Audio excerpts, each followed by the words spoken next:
आपका खैर मकदम है 4 टीवी न्यूज़ में। मैं हूं खुर्शीद आलम। जैसे कि आप जानते हैं कि कोविड-19 को लेकर पिछले 2 सालों से जो बच्चों की स्टडी को लेकर पेरेंट्स और एजुकेशन डिपार्टमेंट भी असमंजस में है और पीयूसी फर्स्ट ईयर और सेकेंड ईयर की तो एग्ज़ामिनेशन नहीं होगी, ये भी स्पष्ट किया गया है।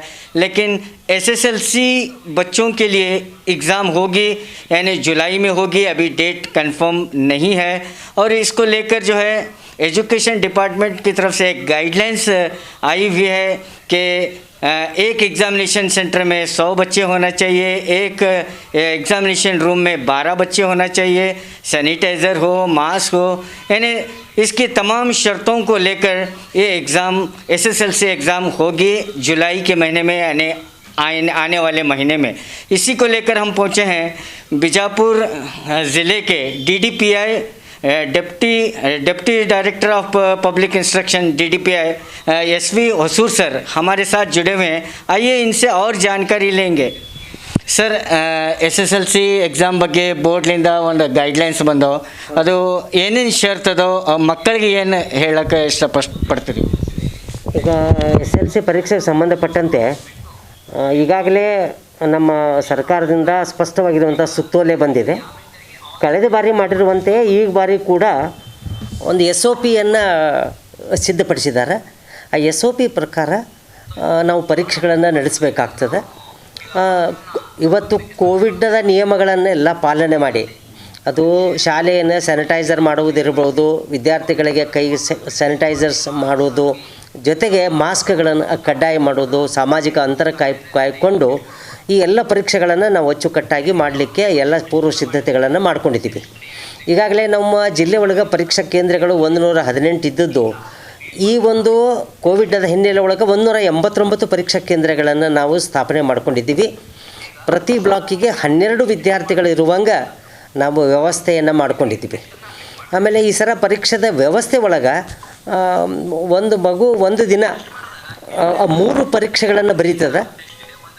ಒಂದು ಲ್ಯಾಂಗ್ವೇಜದ್ದು 3 ಪರೀಕ್ಷೆಗಳನ್ನು ಒಂದು ದಿನ ಬರೆದ್ರೆ ಒಂದೊಂದು ಪರೀಕ್ಷೆ ಅಂಕಗಳು 40 ಇರ್ತವೆ, ಎಲ್ಲ ಆಬ್ಜೆಕ್ಟಿವ್ ಟೈಪ್ ಇರೋದ್ರಿಂದ.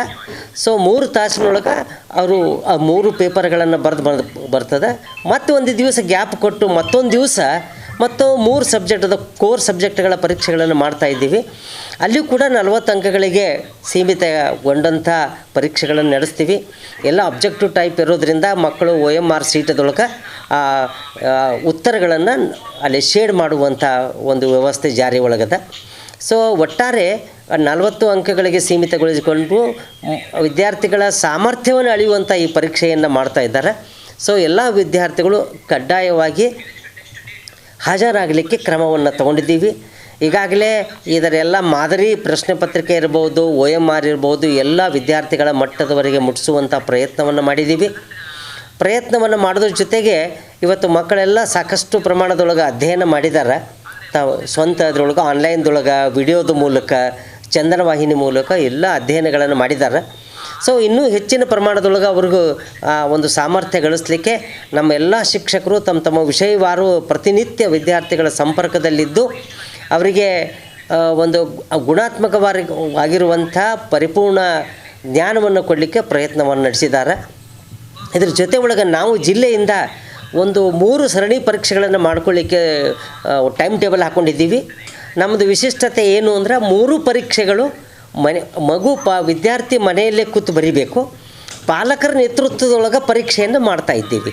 ಪಾಲಕರು ವಿದ್ಯಾರ್ಥಿ ಮುಂದೆ ಕೂತೇ ಪರೀಕ್ಷೆಗಳನ್ನು ಮಾಡಬೇಕು. ಅದನ್ನು ನಾವು ವಾಟ್ಸಪ್ ಇದರ ಮೂಲಕ ತರಿಸಿಕೊಂಡು ಮೌಲ್ಯಮಾಪನ ಮಾಡಿ ಆ ವಿದ್ಯಾರ್ಥಿಗೆ ಮುಟ್ಟಿಸುವಂಥ ಪ್ರಯತ್ನವನ್ನು ಪ್ರಾರಂಭ ಮಾಡಿದ್ದೀವಿ. ಇದರ ಜೊತೆ ಒಳಗೆ ಮಾನ್ಯ ಜಿಲ್ಲಾಧಿಕಾರಿಗಳು, ಮಾನ್ಯ ನಮ್ಮ ಜಿಲ್ಲಾ ಪಂಚಾಯತಿ ಕಾರ್ಯನಿರ್ವಾಹಕ ಅಧಿಕಾರಿಗಳ ನೇತೃತ್ವದೊಳಗೆ ನಾವು ಇನ್ನು ಮುಂದಿನ ದಿನದೊಳಗೆ ಸಭೆಗಳನ್ನು ಮಾಡಿ ಎಲ್ಲ ಜಾಗೃತಿಯನ್ನು ಮಾಡಿ ಒಟ್ಟಾರೆ ಈ ಜಿಲ್ಲೆ ಒಳಗೆ ಒಳ್ಳೆ ರೀತಿ ಒಳಗೆ ಪರೀಕ್ಷೆ ಆಗುವಂಥ ವ್ಯವಸ್ಥೆಯನ್ನು ಮಾಡಿದ್ದೀವಿ. ವಿದ್ಯಾರ್ಥಿಗಳಿಗೆ ಈ ಒಂದು ಪರೀಕ್ಷೆ ಅನ್ನೋದಕ್ಕಿಂತ ಇದೊಂದು ಸಾಮರ್ಥ್ಯವನ್ನು ಅಳಿಲಿಕ್ಕೆ ಇದೊಂದು ದಾರಿ ಅಂತ ಹೇಳ್ತಾ ನಮ್ಮೆಲ್ಲ ಶಿಕ್ಷಕರು ಭಾಳ ಪರಿಪೂರ್ಣವಾಗಿ ಕಾರ್ಯವನ್ನು ಮಾಡ್ತಾ ಇದ್ದಾರೆ. ವಿದ್ಯಾರ್ಥಿಗಳು ತಮ್ಮ ಸಮಸ್ಯೆಗಳನ್ನು ಕೇಳಿಕೊಂಡು ಪರಿಹಾರ ಮಾಡ್ತಾ ಇದ್ದಾವೆ. ಈ ಎಲ್ಲ ಹಿನ್ನೆಲೆ ಒಳಗೆ ಇವತ್ತು ನಾವು ಇನ್ನೂ ಒಂದು ಚಿಂತನೆ ಮಾಡಿದ್ದೀವಿ. ಮಾನ್ಯ ಜಿಲ್ಲಾಧಿಕಾರಿಗಳು ಮಾನ್ಯ ಸಿ ಅವರ ಮುಖಾಂತರ ಪಾಲಕರಿಗೆ ಒಂದು ವಿನಂತಿ ಪತ್ರವನ್ನು ಮುಟ್ಟಿಸಿ ಪ್ರತಿ ಪಾಲಕರು ಅದನ್ನು ಮುತುವರ್ಜಿ ವಹಿಸಿ ಆ ಮಗುವಿನ ಕಾಳಜಿ ಸಾಮರ್ಥ್ಯದ ಬಗ್ಗೆ ಕಾಳಜಿ ಮಾಡುವಂಥ ಕಾರ್ಯಕ್ಕೆ ನಾವೆಲ್ಲರೂ ಮುಂದಾಗಲಿಕ್ಕತ್ತೀವಿ. ಈ ಒಂದು ಕಾರ್ಯದ ಜೊತೆಗೆ ಕೋವಿಡ್ದ ಹಿನ್ನೆಲೆ ಒಳಗೆ ಎಲ್ಲ ಪರೀಕ್ಷಾ ಶಿಕ್ಷಕರಿಗೆ ಲಸಿಕೆಯನ್ನು ಹಾಕಲಿಕ್ಕೆ ಸೂಚನೆಗಳು ಬಂದಿದ್ದಾವೆ. ಅದನ್ನು ಕೂಡ ಪರಿಪೂರ್ಣ ರೀತಿ ಒಳಗೆ ನಾವು ಅವರಿಗೆಲ್ಲರಿಗೂ ಲಸಿಕೆಯನ್ನು ಹಾಕಿಸಿ ಈ ಪರೀಕ್ಷೆ ಸದೃಢ ಪರೀಕ್ಷೆ ಮತ್ತು ಸಾಮರ್ಥ್ಯದ ಪರೀಕ್ಷೆ ಅನ್ನುವಂಥದ್ದನ್ನು ದೃಢಪಡಿಸಲಿಕ್ಕೆ ನಾವು ಇಲಾಖೆಯಿಂದ ಎಲ್ಲ ಅಧಿಕಾರಿಗಳು ಒಂದು ಪ್ರಾಮಾಣಿಕ ಪ್ರಯತ್ನವನ್ನು ಪ್ರಾರಂಭ ಮಾಡಿದ್ದೀವಿ. ಈ ಜಿಲ್ಲೆ ಒಳಗೆ 38,101 ವಿದ್ಯಾರ್ಥಿಗಳು ಪರೀಕ್ಷೆಗೆ ಹಾಜರಾಗ್ತಾ ಇದ್ದಾರೆ. ಸೊ 189 ಪರೀಕ್ಷಾ ಕೇಂದ್ರಗಳಲ್ಲಿ ನಾವು ಈ ಎಲ್ಲ ಕಟ್ಟುನಿಟ್ಟಿನ ಸೂಚನೆಗಳೊಂದಿಗೆ ಪರೀಕ್ಷೆಗಳನ್ನು ಮಾಡ್ತಾ ಇದ್ದೀವಿ ಅನ್ನುವಂಥ ವಿಚಾರವನ್ನು ತಮ್ಮ ಮುಂದೆ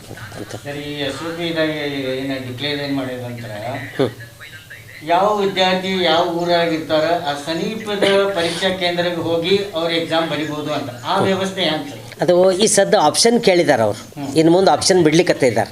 ಏನಂತ, ಯಾವ ವಿದ್ಯಾರ್ಥಿ ಯಾವ ಊರಿನಲ್ಲಿದ್ದಾನೆ ಅಕಸ್ಮಾತ್ ಅವನಿಗೆ ಹತ್ತಿರದ ಪರೀಕ್ಷಾ ಕೇಂದ್ರ ಎಲ್ಲಿಯಾದರೂ ಬರೆಯಲಿಕ್ಕೆ ಇಚ್ಛೆ ಪಟ್ಟರೆ ಆ ವಿದ್ಯಾರ್ಥಿಗೆ ಅದೇ ಪರೀಕ್ಷಾ ಕೇಂದ್ರದಲ್ಲಿ ಪರೀಕ್ಷೆಯನ್ನು ಬರಲಿಕ್ಕೆ ಅವಕಾಶವನ್ನು ಕಲ್ಪಿಸಲಾಗುವುದು.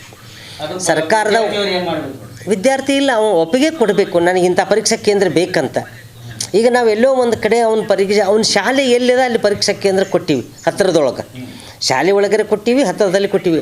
ಅಕಸ್ಮಾತ್ ಆ ವಿದ್ಯಾರ್ಥಿ ಯಾವುದೋ ಒಂದು ಗ್ರಾಮೀಣ ಪ್ರದೇಶದ ಊರಿನೊಳಗಿದ್ದ ಅಂತ ಬೇರೆ ಊರಲ್ಲಿ ನನಗೆ ನನ್ನ ಊರ ಹತ್ತಿರ ಒಂದು ಪರೀಕ್ಷಾ ಕೇಂದ್ರದ ಅಲ್ಲೇ ಕೊಡಿ ಅಂತ ಕೇಳಿದ್ರಂದ್ರೆ ನಾವು ಅದನ್ನು ಬದಲಾವಣೆ ಮಾಡಿ ಅಲ್ಲೇ ಕೊಡ್ತಾ ಇದ್ದೇವೆ ರೀ. ಇದ್ರ ಉದ್ದೇಶ ಈ ಕೋವಿಡ್ದ ಹಿನ್ನೆಲೆ ಒಳಗೆ ವಿದ್ಯಾರ್ಥಿ ಬಹಳ ದೂರಷ್ಟು ಬರಬಾರ್ದು ಅನ್ನುವಂಥ ಮೂಲ ಉದ್ದೇಶ.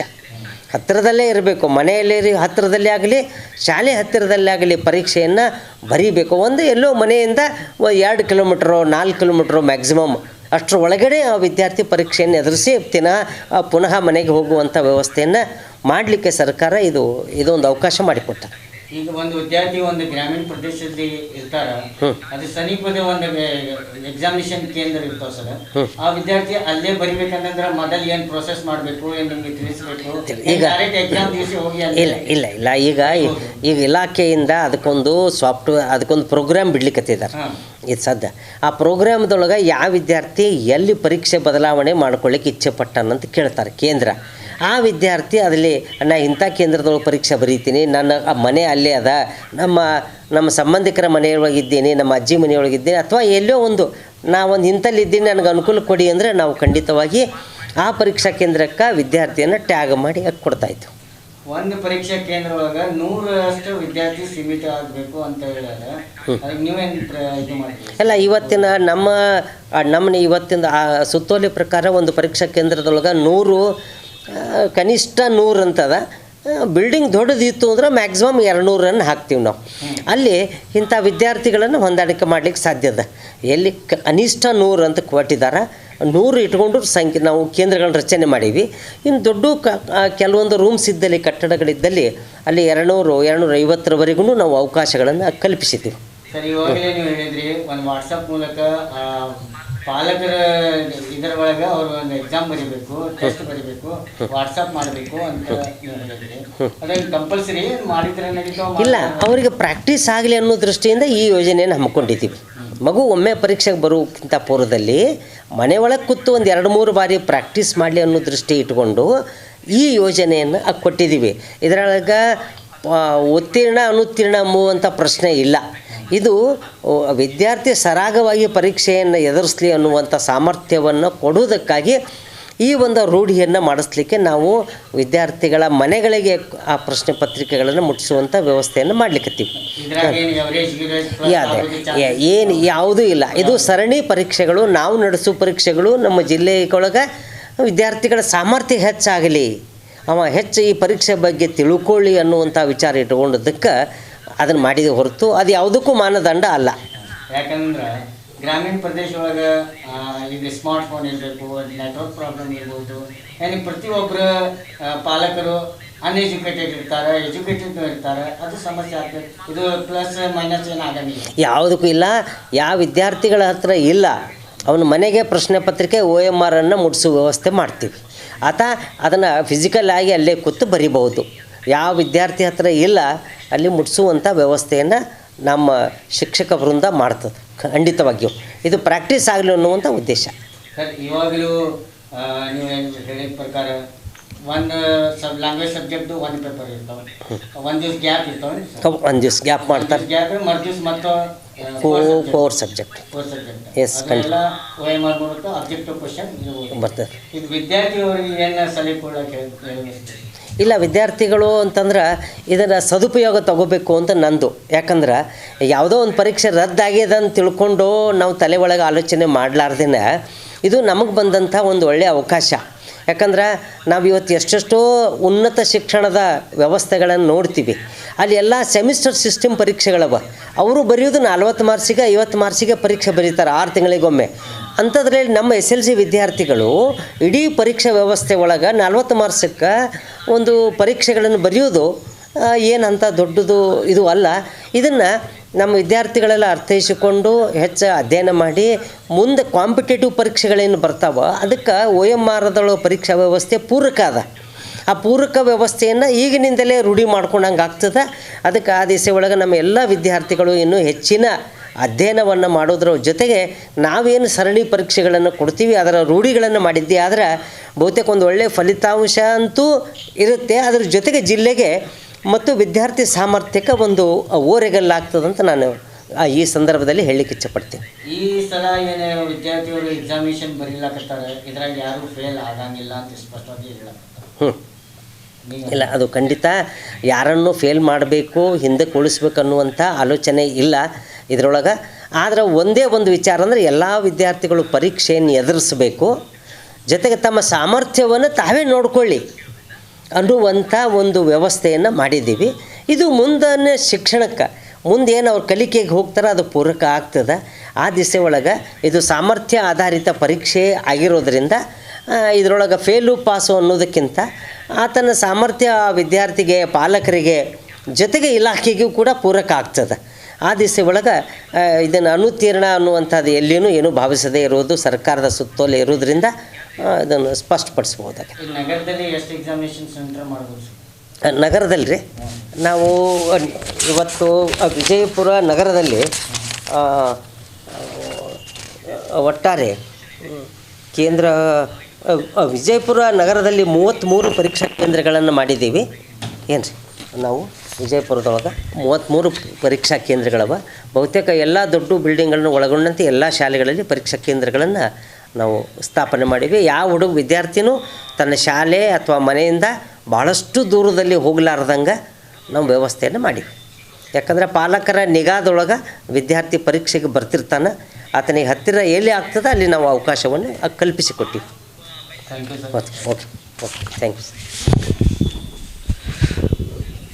तो ये थे बीजापुर ज़िले के DDPI सर हुसूर सर. तो उन्होंने स्पष्ट किया है कि बच्चों को ज़्यादा से ज़्यादा जो भी गाइडलाइंस है एग्ज़ामिनेशन बोर्ड की हो या सरकार की हो उसका वो पूरी तरह से पालन करने के लिए तैयार हैं और पूरी तैयारी भी वो कर चुके हैं. और जो बच्चा जो है अपने नज़दीकी सेंटर को सेंटर में एग्ज़ाम बैठना चाहता है तो उसके लिए कुछ प्रोसेस है, वो प्रोसेस आप ऑनलाइन करेंगे तो ये तमाम चीज़ें भी उसके लिए फ़ायदेमंद होगी. तो हम भी यही तमाम स्टूडेंट से SSLC स्टूडेंट से ये अपील करेंगे कि आप दिल लगाकर, ध्यान लगाकर स्टडी करें और इसके अलावा सैनिटाइज़र और मास्क और 2 गज की दूरी का ख्याल रखते हुए अपने अपने केंद्र में, सेंटर में अपनी एग्ज़ाम दें. हम भी आपसे अपील करेंगे. Wish all the best. Cameraman Rauf के साथ मैं Khurshid Alam, 4TV news Bijapur. Baghmare hospital में दांतों की बीमारी से जुड़े हर तरह का किया जाता है इलाज, जिसके माहिर oral and maxillofacial surgeon doctor शान करीमी करेंगे आपका उम्मीद से भरपूर इलाज. तो आज ही विजिट कीजिए बाघमारे मल्टी स्पेशलिटी हॉस्पिटल सकाफरोजा सरकारी उर्दू स्कूल नंबर 4 के पास.